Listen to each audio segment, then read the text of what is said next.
Good morning, everyone. I'm San Francisco Mayor London Breed, and I want to thank you all for joining us here today to talk about public safety on a whole nother level in light of the challenges that our city continues to face. You know, this has been a problem that has persisted in this city for some time now. And the fact is, things have gotten worse over time. And I want to take a moment to appreciate our public safety officials that are joining us here today, some of whom you will hear from in a short moment. But thank you to our Police Chief Bill Scott for being here, our Fire Chief Janine Nicholson, our Sheriff Paul Miyamoto, our Director of the Department of Public Health, Dr. Grant Colfax, Director of Emergency Management, Mary Ellen Carroll, and the Director of Homelessness and Supportive Services, Shireen McSpadden, as well as members of the Board of Supervisors who are joining us here today, Supervisor Catherine Stephanie and Supervisor Asha Safai. I'm here to discuss, as I said, public safety in this city. In recent months, we've not only seen a number of high-profile incidents of brazen robberies and car break-ins, but also street behavior and criminal activity, especially in the Tenderloin, that has become far too normal and cannot continue to be tolerated. All of our residents, our workers, and everyone who visits our city should feel safe no matter what part of town they're in. And I know that San Francisco is a compassionate city. We are a city that prides ourselves on second chances and rehabilitation. But we're not a city where anything goes. Our compassion should not be mistaken for weakness or indifference. Today, we're announcing a series of public safety initiatives to create a city that is safe and turns the tide on what we have recently seen in San Francisco. And to be clear, what I'm proposing today and what I will be proposing in the future will make a lot of people uncomfortable, and I don't care. At the end of the day, the safety of the people of San Francisco is the most important thing to me, and we are past the point where what we see is even remotely acceptable. The first of these initiatives is the Tenderloin Emergency Plan, which is already underway. During COVID, we showed what this city can do when we unify our efforts and we work together collaboratively. Through our emergency action, we protected the health of this city, and San Francisco was a national model for addressing COVID. We saved lives. And let me say this, the Tenderloin needs an emergency response, period. I spent a lot of time going to the Tenderloin and seeing what's happening there. During the pandemic, when there were tents everywhere, we intervened, we made a significant difference, but now what I see is far, far worse. While there are still issues of needing to get people off the streets and into housing, and there are also very important, urgent safety issues. Last week, I met with a group of families from the Tenderloin. Hearing their stories were hard. Hearing their stories were heartbreaking. Just imagine if you had to walk your kids down the streets of the Tenderloin every single day with people shooting up, selling drugs, and because the sidewalks were so packed with people, you had to walk out onto the street in incoming traffic on a regular basis. You got these brand new playgrounds where you don't even feel comfortable walking your kids to play in them because of everything that they see around them, where you don't feel safe.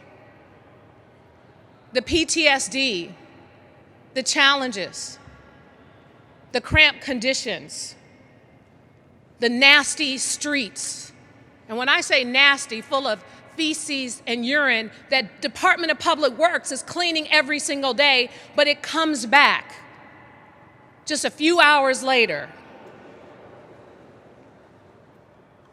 Last week because it drove home during that meeting the point clearly that we can't keep doing the same thing and expecting a different result. And every day we let things linger. Our residents are suffering, and we need to be different, to act with urgency, and to be aggressive in countering these problems. And this is why I've directed Mary Ellen Carroll, the Director of Emergency Management, to lead our multi-agency coordination on this effort, bringing the coordination and urgent responses that we brought to COVID this year. In essence, a COVID command that will be a public safety command that will be specifically targeted at the Tenderloin community. And I'm going to have Mary Ellen Carroll walk through the details of what this means. Our priorities are focused on issues of drug dealing, violent crime, public drug use, safe passage and accessibility for the people who live and work there, neighborhood cleanliness, housing resources, emergency medical calls, and we will be tackling illegal vending. In the short term, that means taking immediate and necessary action like fixing the lights, adding additional lighting in very dark areas, dealing with broken trash cans and trash all over the neighborhood. But it also means coordinating with the police and the sheriff's office on felony warrant sweeps, which have led to the arrest of 23 individuals so far with outstanding warrants. These are some of the people who have been holding this neighborhood hostage, and our criminal justice system has a responsibility to hold them accountable. When the police make an arrest, the residents of the Tenderloin should not see that same person back on the streets the next day dealing drugs right in front of their neighborhood. The next stage of this plan will roll out next month and continue for at least 2 months after that. This second stage will continue the progress made earlier on the law enforcement, but also focus on interventions and connections of services to people facing addiction and other challenges. But to be clear, we are not giving people choice anymore. We are not going to just walk by and let someone use in broad daylight on the streets and not give them the choice between going to the location we have identified them or going to jail.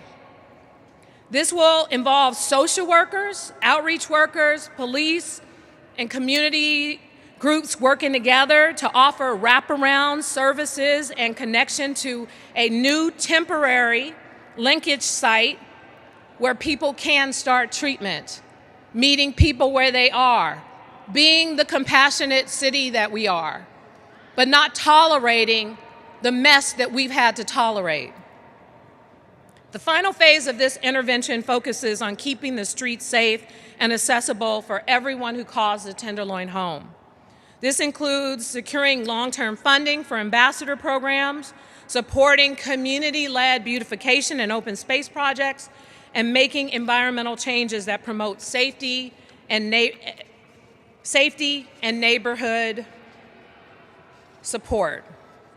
This also includes long-term partnerships with community organizations and residents to maintain the improvements made during the crisis operations phase. The key will be to never let the Tenderloin go back to what we are seeing today, to not go backwards, to move forward, to feel and see a difference. But public safety isn't just about the Tenderloin. We know that there are issues all over this city. Our second initiative is targeting the illegal vending on our streets that is incentivizing the break-ins and robberies like the ones we have seen at stores and small businesses throughout the city. And you know what's the sad reality? Before I was even an elected official, when the cell phone thefts were at an all-time high, everybody knew that whatever they stole for cell phones, laptops, anything you steal in this city, you take it down to the Tenderloin, and there's someone waiting to give you cash for those items. I want to be clear that these are not victimless crimes, and they are not just property crimes. We're seeing an increase in the use of high-speed getaway cars that in some cases are stolen vehicles, physical violence, and the use of weapons. Today, I'm introducing legislation to disincentivize theft by making the resale of stolen goods more difficult. For the resale of goods on the streets, it will create an exclusion zone for all street vending activity in existing locations that are highly problematic, such as UN Plaza. It will mandate highly visible posting of approved vendor permits to make it simple and easy for inspectors at any time, and request proof of purchase immediately from anyone attempting to sell these goods. And if they can't produce it, then we will take action. It will allow the Department of Public Works to associate with law enforcement if there is a need to move an individual who's not compliant, and the ability to confiscate goods.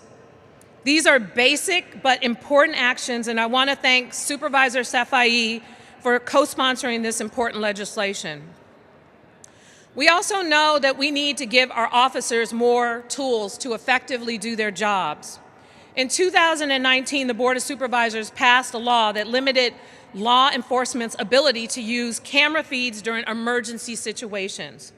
There are exceptions where they can, but for a lot of the issues like what happened in Union Square, they could not. Where there were multiple robbery crews hitting multiple stores, they couldn't even access those cameras, which is ridiculous. Think about that. During an incident of severe looting, our officers are not able to use a tool that we have that other jurisdictions all over this country can use. This creates barriers for law enforcement's ability to respond quickly when responding to critical incidents and significant public safety issues.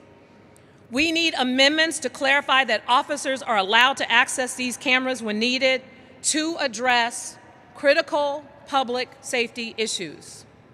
There is a balance to be had, I know. But right now, if our officers cannot use cameras during a mass looting event, then that policy is out of balance. We are actively working on those amendments with plans to introduce it in January, and my hope is that the board will support changes. Lastly, we're increasingly asking our police department to do more. They're working more overtime to address these challenges, including responding to the rash number of retail thefts and confiscating more than 23 kilos of fentanyl in the last year alone, 4 times the amount in previous years. They've been expanding a number of deployments through our tourism deployment plan, so when people come here and spend money and support our economy, they feel safe and they want to return. And we changed the narrative about what people say about San Francisco. And focusing on auto burglaries to make significant arrests on prolific crews who time and time again are committing these acts and impacting the quality of life for San Franciscans. They've done all of this while being part of a police reform movement that has led to dramatic decreases in the use of force incidents and a rapidly diversifying police force that better reflects the communities they serve. Our officers are committed to doing that work, and they're committed to keeping us safe. But everything they've been doing over the recent months and everything we're going to ask of them in the coming months before we pass a new budget is going to require more overtime funding, and it's going to require more police officers. My budget office is currently working with the San Francisco Police Department and the chief to understand what the needs will be to get us through 2022, and I will introduce a supplemental to ask this board for the resources we need so that the deployment that exists now is not over after the holidays. The deployment that we are imposing in this city needs to be permanent. And as we plan for our upcoming budget, we will ensure those resources, including academy classes and overtime, are in place as part of the 2-year budget, and I will introduce that budget at the end of May, but we can't wait to continue the resources that we have now. Some of these actions are underway immediately, while others require a significant investment and legislation. And there will be more work to come on this front. Taken together, they can make a real difference on our streets and in our city. And before I bring up Chief Scott, I want to take a moment to recognize the work more recently of our police officers and their commitment. Vacations have been canceled, time off has been canceled, it's been all hands on deck. And at the end of the day, what has made the most significant difference to address public safety is, yes, we've made investments in social service programs. Yes, we pushed for reforms to our criminal justice system. We will continue to do that. But when a line is crossed, people have to be held accountable for the crimes they commit in our city. And that's where our police officers have been critically important to our ability to do so.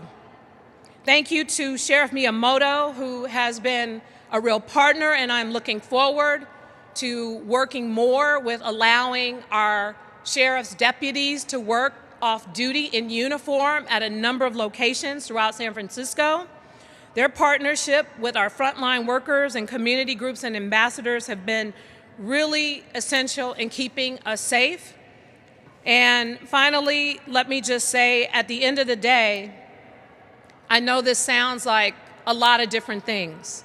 I know this sounds like more and more promises that may not materialize. But I want each and every person in this city to know this work and what we are going to do to turn around how people feel in San Francisco is the most important thing to me. This is a city that has a population of less than 1 million people with an over $12 billion budget. The residents of this city have been extremely generous in providing us with the resources we need to make a difference. And now, the priorities we need to make must be to protect them, must be to turn things around in their neighborhoods. When you are in a room full of people, I would say probably anywhere between 90 and 95% of folks could raise their hand and say that either their car has been broken into, or they've been a victim in some capacity or another. That is not okay. That is not acceptable. And it's time that the reign of criminals who are destroying our city, it is time for it to come to an end. And it comes to an end when we take the steps to be more aggressive with law enforcement, more aggressive with the changes in our policies, and less tolerant of all the bullshit that has destroyed our city. We are going to turn this around, and this is the most important thing for me, and I know leaders of public safety in this city at this time. And with that, I'd like to introduce our Police Chief, Bill Scott.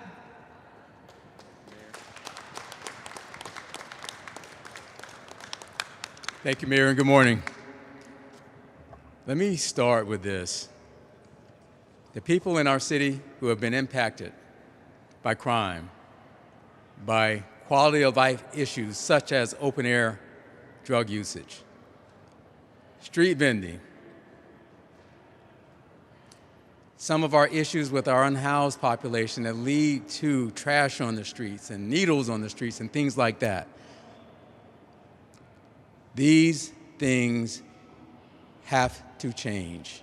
Now, from a policing perspective, I want to reiterate a few things and piggyback on the mayor's comments about what you can expect from the San Francisco Police Department. First and foremost, law enforcement and enforcement of drug dealing offenses. We need to do more. It's little consolation that we've arrested almost 600 people in the Tenderloin alone this year. It's little consolation when you're still seeing drug dealers in your neighborhood and on your blocks day in and day out. It's little consolation that we've seized 23 kilos of fentanyl, 4 times the amount of what we seized last year, when you're still seeing fentanyl being sold in your communities day in and day out. It's little consolation for me to stand here and spout statistics about any forms of arrest or enforcement actions when you're seeing these activities day in and day out. And here's the point to all of this. We will continue to make arrests, and we will make more arrests, but there are areas in this city that need constant 24-hour police presence while we make those arrests. From the lips of the people who live and work and play in this city to my ears, this is what I'm hearing over and over and over again. And I thank the mayor and our elected officials who are here with us and the public for drawing the line. Because this police department will draw the line, but we need the resources to do it. And let me go in a little bit more detail about how this works, because I'm going to speak for my officers. They're asked to go out there and do a job, make an arrest. They make an arrest. They're in the station writing reports, booking evidence. That's the process that has to happen. While that's being done, the corner that they were standing on to make that arrest, nobody's there. And it's as if they were never there in the first place. When those arrests are made, we can't have a situation where the officers are then not in those neighborhoods that need us the most. That's why deployment is so important. And I'm a witness to this. I've been out with the officers. I've walked those blocks with them. They make an arrest, they're out of the field. 30 minutes later, I go back, and it's like we've never been there. There are places in this city where we need constant police presence. And let me be very clear on what I'm saying. I'm not saying unconstitutional arrest. I'm not saying brutalizing people and using force. What I'm saying is we need to be out there policing, engaging with the communities that we serve, and policing the right way. That takes time, that takes patience, that takes money, that takes resources. And we're committed to doing it. I've heard from officer after officer after officer. When I ask the question, what do you need to do your jobs? The answer is usually 2 things. We need enough people to do our jobs the way we've been asked to do it, and we need to be supported when we do our jobs the right way. As your chief of police, that's what I'm asking for. I'm asking for the resources to do our job like we've been asked to do it, and I'm asking for support for our officers when they do the job the way that you asked them to do it. Because here's the third thing. Police departments all across this country are facing hiring challenges. This city is no exception. We need to have an environment in this city, and hear me very clearly, where people want to come to work here and be police officers. That doesn't happen without support. And Mayor Breed, thank you for your support on this. We need the public support. They need my support. And they deserve that if we're asking them to do a very difficult job. So I'm going to go into a little bit more detail before I introduce Mary Ellen Carroll to the microphone. Open-air drug use, open-air drug sales. The consistency of the arrest is very important. When we have the evidence, we need consequences. And look, I'm here to talk about what we can control, we, the San Francisco Police Department, can control. But when people are using drugs, and some of the people that I'm talking about, they have substance addiction issues. They need professional medical assistance to get through those issues. We have to be compassionate with that. But being compassionate does not mean that we have to turn a blind eye to what's happening on the streets. We're in a situation now, for good reason, where the criminal justice system has changed in the last decade. A decade ago, possession of a small amount of crack cocaine or heroin would land you in jail for a felony. That is no longer the case. But it doesn't mean we can't take action. It doesn't mean we can't be compassionate. It doesn't mean we can't rely on medical and healthcare research to have a balance of compassion and treatment and enforcement. We've struggled with that. I'll be the first to admit it. But that day is no more. We will engage. We will engage consistently. We will offer up services. The city and the mayor and everybody standing here in front of you are working on a plan to do just that in the very, very near future. But at the end of the day, at the end of all of this, people will not be allowed to smoke meth, to smoke fentanyl, to inject heroin in their arms in public spaces. And it's very important that we are consistent and that we sustain this effort. Because to do it for 2 weeks is not going to help us long term. And again, it takes resources, it takes a commitment, and it takes a desire to sustain this effort. This department will own its shortcomings. We're not a perfect department, even though we try to be that. But I can say one thing, that the commitment is there. Given the resources, we know we can have better outcomes than what we've seen, and we can have consistent outcomes.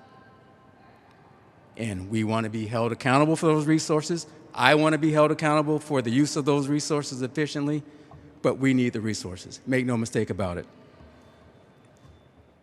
Using technology. I can't say it any better than it was stated, but I will say this because I've been doing this job for almost 33 years now. If we can't use the technology we have in a way that protects civil liberties but still addresses the crime and the criminal issues that have been disclosed, then why do we have it?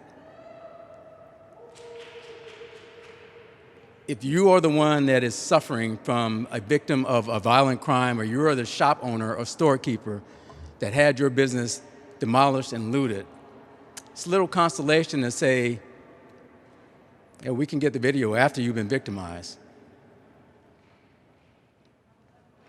It's a little consolation. Yeah, it helps in the investigations. Yeah, there's value to it. But we need to do better. We have to do better. And lastly, we've seen what happened in our city in Union Square on November 19th.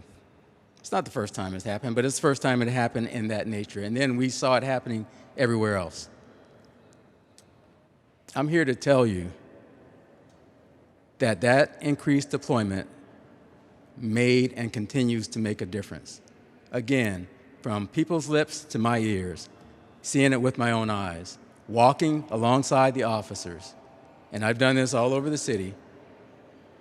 But in Union Square, after the world was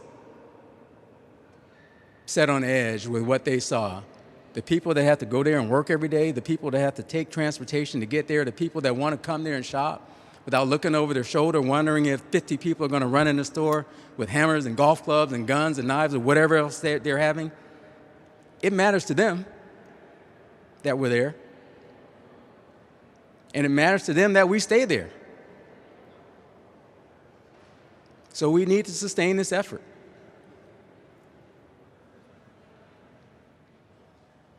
So you have our commitment. I want to thank my public safety partners, our elected officials, for supporting this effort. Chief Nicholson, Fire Chief, Sheriff Miyamoto, and many others. Dr. Colfax and his team, we are all in this together. Make no mistakes about it. We have to collaborate better than we ever have before, and I'm so happy with the leadership of the mayor and many others that will make sure that the same thing that we showed the world with our COVID response, that when we put our heads and our minds and our collective efforts together, this city can lead the nation. and we did on COVID, and I strongly believe we can do it with the issues and the challenges that we have in our city, whether it be the Tenderloin, retail theft, violent crime, or any other thing that we face. We can do it when we do it together, and we have the support and the resources to get us there. So thank you. And with that, I'd like to introduce Mary Ellen Carroll, the Director of our Department of Emergency Management.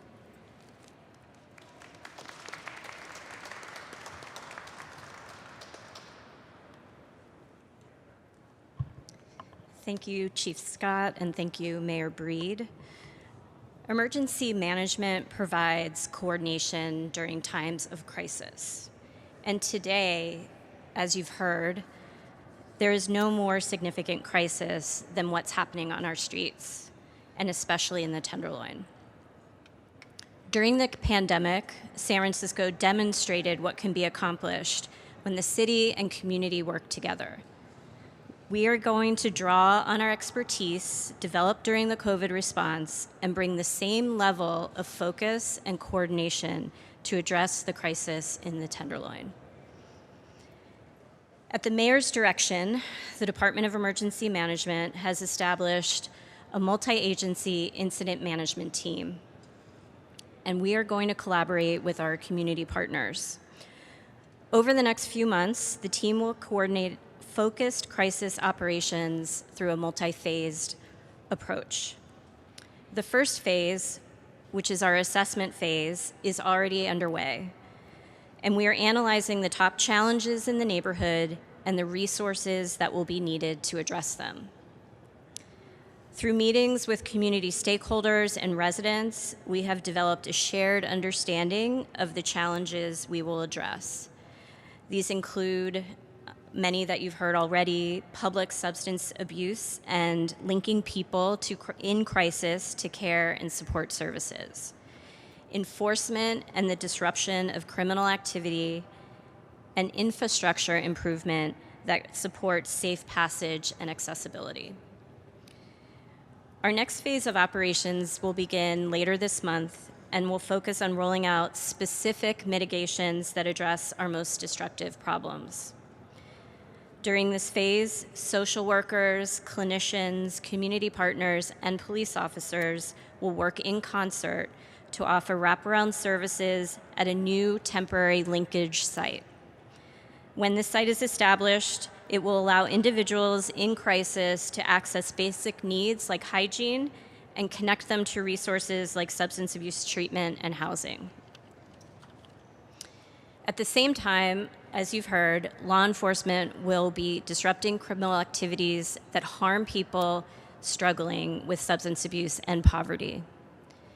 City staff will also prioritize infrastructure repairs and more targeted and frequent cleaning.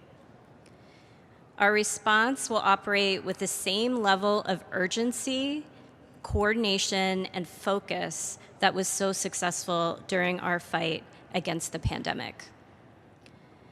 The final phase of our interventions will focus on transitioning to a sustained operation that will help keep the streets safe and accessible for all who call Tenderloin home. This phase will include long-term partnerships with our community organizations and residents to maintain the improvements that we will achieve during this crisis operation response. The Tenderloin is home to families, local businesses, nonprofits, immigrants, seniors, and young professionals who all deserve a safe and healthy place to call home. Last week, as the mayor spoke about, we met with this diverse group of San Franciscans, and they demanded that the city take action so that they no longer have to live in fear in their neighborhood. Through our efforts, the city will stand with mothers who want their children to get safely to and from home and school and the playgrounds and the parks. We will stand with merchants and workers who are just trying to make a living. And we will stand with and care for our neighbors struggling with substance abuse, mental health, and poverty. I want to thank Mayor Breed for her leadership, and at this time, I will introduce our Sheriff, Paul Miyamoto.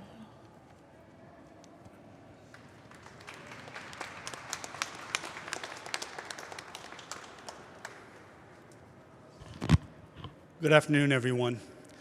These recent incidents, this recent uptick, all of the things that have been discussed here by all of the previous speakers have created a citywide public safety concern that the San Francisco Sheriff's Office is prepared to contribute to the solution and provide services and support necessary to make sure that our collective efforts are not just a flash in the pan, are not just a temporary solution, but something that is long-term and sustainable.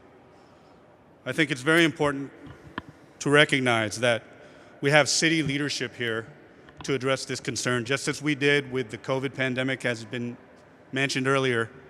The same leadership is here to address the problem of safety and public safety. And as a public safety official, as an elected law enforcement public safety official, I am very grateful for the collaboration and the coordination between not just the electeds, but the other leaders of our city government in addressing these concerns. For our part at the Sheriff's Office, we are going to be redeploying resources, redeploying services that we already have in place in order to address the immediate concern, in the hope of creating a model to be sustainable over the long term to address the safety concerns that the city faces. Our staff will be working in collaboration with the police department in terms of identifying and analyzing crime trends, in terms of identifying areas of concern, not just in the Tenderloin for this immediate deployment, but for long-term partnerships and collaborations to keep people safe. We have over 800 sworn deputies in the Sheriff's Office who, up until this point, have worked with and collaborated with the police department on numerous occasions in providing public safety services to San Francisco. We will continue to do so in this new model to be able to provide the services to address these concerns, to finally say no to some of the issues that we face, and more importantly, a perspective that the Sheriff's Office provides and our staff members provide is compassionate mitigation of these challenges. We don't just work as law enforcement deputies out in the street. We don't just work in the justice system with justice-involved persons, but we're there with them for long periods of time, in the jails, in the courts, in the healthcare facilities. We establish relations and relationships that we hope to leverage in reaching out to people and making sure that they have support and have access to services, as Mary Ellen mentioned, as the chief has mentioned, as the mayor has mentioned. We're here to make sure that we ensure a compelled path through the justice system, but one that has access to services and a commitment to helping people to get out of the cycle of behavior, the cycle of violence, the cycle of addictive behaviors that create the situation that we're in. So that commitment is what you get from us at the Sheriff's Office as partners and collaborators with the rest of city leadership. We look forward to this. I want to also recognize something that was mentioned earlier. Our staff members and the people that have been dedicated to public safety for their careers. It was mentioned by the chief that a lot of us are working overtime. We're understaffed, we're underutilized, and we're working overtime to get things done. The commitment that we have here, the leadership commitment reflected in the long-term solution of making sure we're adequately resourced, that we have the people that we need to get the job done, does not go unheard by me, and is most appreciated during these times. So thank you to everyone up here today. Thank you for the commitment you have, Madam Mayor, for making sure that we're all supported in these efforts to keep everyone safe. Thank you.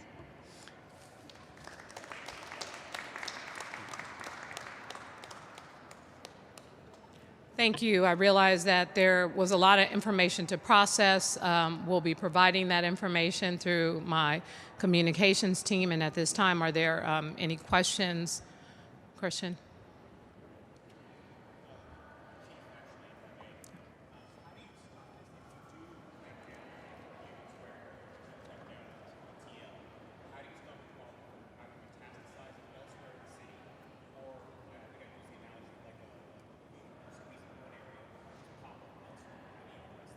Well, that answer can be answered in two parts. First, it's the short term. First, we have to stop what's going on, and with the understanding that there's a possibility that it's going to displace somewhere else.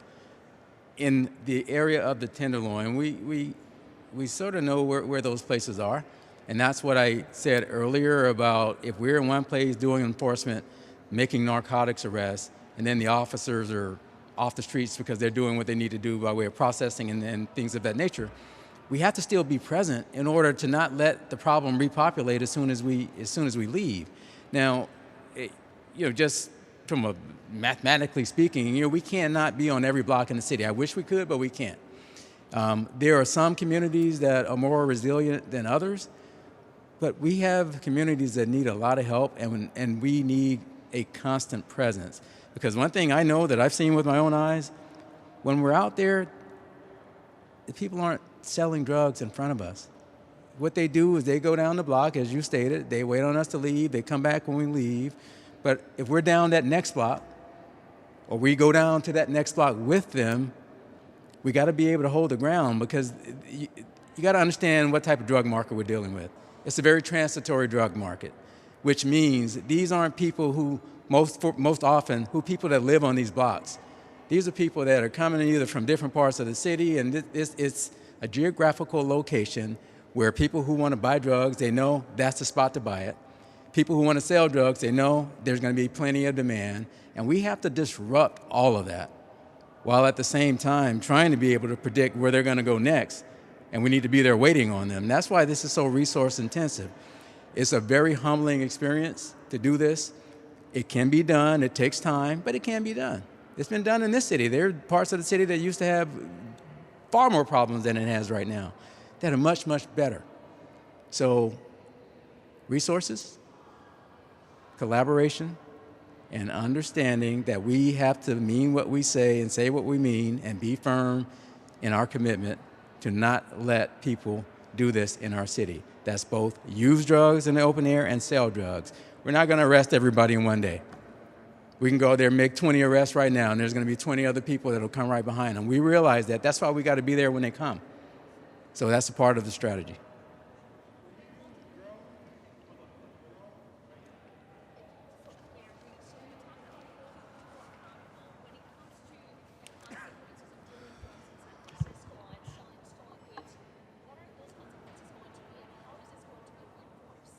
Well, I think at the end of the day, the arrest will be made by the police department with the hope that our district attorney will prosecute those cases.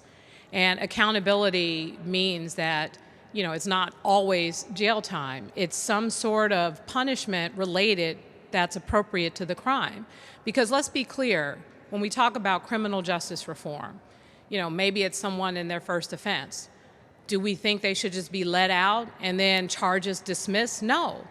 There could be a layer of community service. There could be a number of other things that they're required to do as a result of committing that crime. And currently there are challenges with accountability, and my hope is that the DA, who we are definitely trying to work with, will hold the people that the police arrest accountable. We will, in every single instance of arrest, put together a report that is clear, that makes it clear in terms of what was actually done and what the specific offense is. And our hope is that in light of everything that's been going on, that the maximum charges for any of these cases, are what the DA goes after. Because regardless of the fact that there are things that we want to do to reform this system, this is a industry, the car break-ins, the theft and the looting, the drug dealing, like just how those things are happening, but also how much more violent they're becoming. So from my perspective, my goal is to, of course, push our officers to make the arrest, even if it's sadly over and over and over again, and to continue to do my very best to work with our district attorney. You mentioned trying to work with the district attorney. Was he invited to come here today? Are you having conversations with him about this? Well, I have conversations with him regularly about everything that happens in the city related to charges that we hope he will impose. So he and I have a relationship where we have a conversation about many of those things, but as you know, he's an independently elected official, and at the end of the day, you need to ask him about what he plans to do. Next.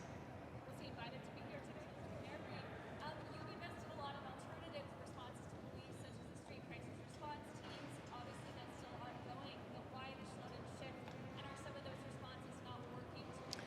So I will say that, when we talk about, the number of stabbings, the number of shootings, the number of physical assaults that are occurring, unfortunately, our ambassadors and all these other great services we have, they're not equipped to handle those things. And in fact, some of them have put themselves in harm's way as a result of it. So too many people are crossing a line, and it's time for us to make a change. And that's where law enforcement comes in.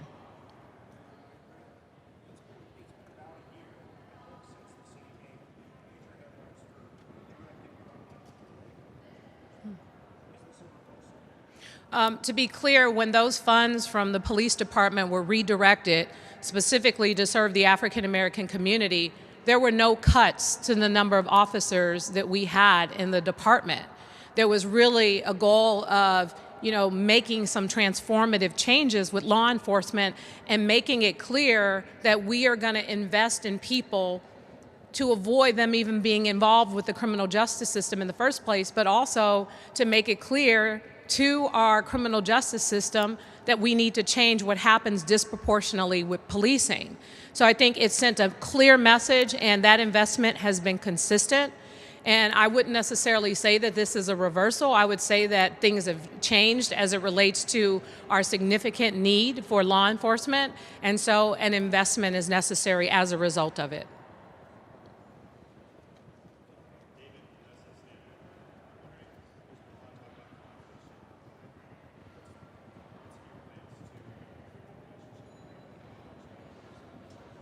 I'm sorry, I can't.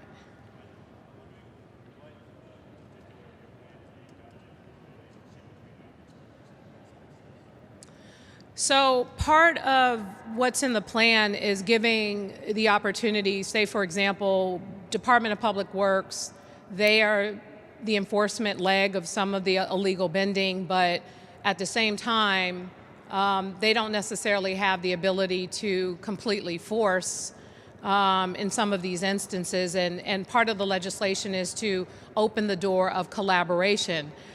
We continue to work on building that relationship of trust, and I think ultimately, unfortunately, we do have people who, under no circumstances, are they willing to work with our police officers. And from my perspective, at this point, it's important that we have nonprofit agencies and people who are non-public safety personnel. We need them to be willing to develop relationships with the people who need to protect our city. Because ultimately, and I'll tell you an example of one of our persons who was out there working for a particular nonprofit, doing everything he could to be that voice, and sadly he was stabbed. So we have those kinds of situations that occur. And ultimately, when the crime occurs, then everyone wants help from the police. So my goal is to make sure that the relationships are being built. Our department has undergone significant changes around anti-bias training, use of force, a number of things that I feel strongly we have been putting in action with all the decisions that they have been making, and what we're seeing in terms of our use of force cases and a number of issues in San Francisco that existed in the past. Our goal is to get to a better place, of course, but in the meantime, this is where we are and this is what we need to do. Oh.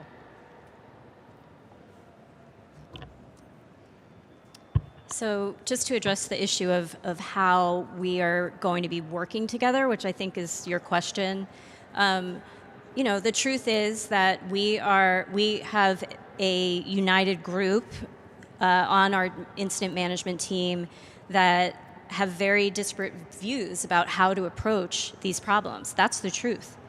But what we're doing is and what we have been doing over the last few weeks is sitting down, talking through these, and really negotiating a place that we all feel comfortable to move forward. And that is part of the approach that we have. We are a multidisciplinary team.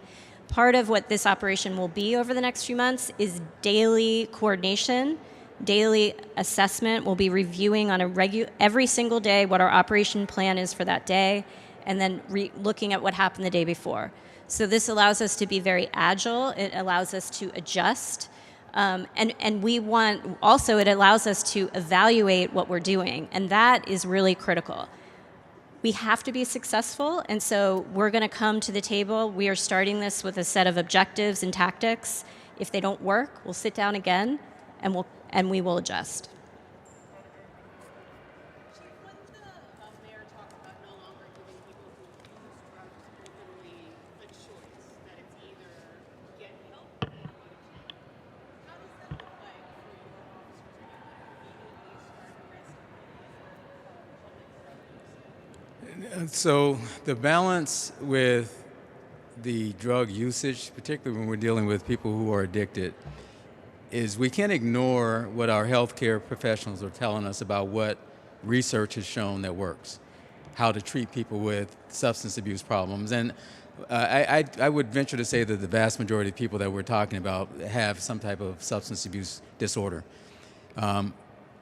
The struggle has been, how do we balance that with the enforcement piece? So what we're going to hopefully put into place, as Director Carroll has talked about, is we have to listen to the scientists and the science, but at the same time, we can't just allow people to use on the street. So if we are offering services and we are consistently engaging and offering services and getting people to this service location, if they're willing to do it, they should be given an opportunity to do that. But one opportunity, particularly in the same day. For instance, let me play this out for you. A person is in need of help. They're using on the streets, and we engage and we offer them the ability to go and receive services, and they say yes. They go to the services, they won't be arrested. But let's say that same day we see that same person. We're not asking again. Then it becomes enforcement. Now, the laws are the laws. So possession, use, those types of things, they're still misdemeanors. So the law still allows them the ability to be cited out if we can identify them. We have to deal with that and live with that. Let's say they do that and they're cited out, and then a third time happens in that same day. The law also allows for us to ask for a detention based on the likelihood that the offenses will continue. All of those processes that I just talked about will be put in place. We have to be consistent in doing that. And I'm going to go back to what I keep saying. That takes resources, because what we have seen is when we're not there to engage, and I'm talking about the police department, when we're not on those streets where this type of activity is happening, we see the open air usage. We see the activity that we're trying to address, and we can't address it if we're not there. So while we're in the process of enforcing, we have to replace those officers with officers that are constantly in the streets in some of these more challenging areas. And that's been a real struggle for us. It's been a tremendous struggle, because I'm telling you, if you go and you've seen this in action, it's a revolving door. We'll put a bunch of officers in, let's say, UN Plaza. The streets will be clean while we're out there for the most part. We get called away because of emergency calls, redeployments, those type of things, other emergencies. And probably within 20, 30 minutes, it's like we've never been there. So that's why the consistency of deployment, along with compassion, offering services, giving people a chance to engage in those services. But we have to be consistent in, you're smoking crack on our streets, you're smoking meth. No, that's not going to happen. We're going to engage. You may not go to jail in the first time, but we're going to engage, and we're going to disrupt that behavior. So we have to rely on our health professionals and the research of what works from a clinical perspective, but that needs to be balanced with this whole enforcement issue, and it's a struggle. It's not an easy solution. And that's all we have. Thank you. Thank you.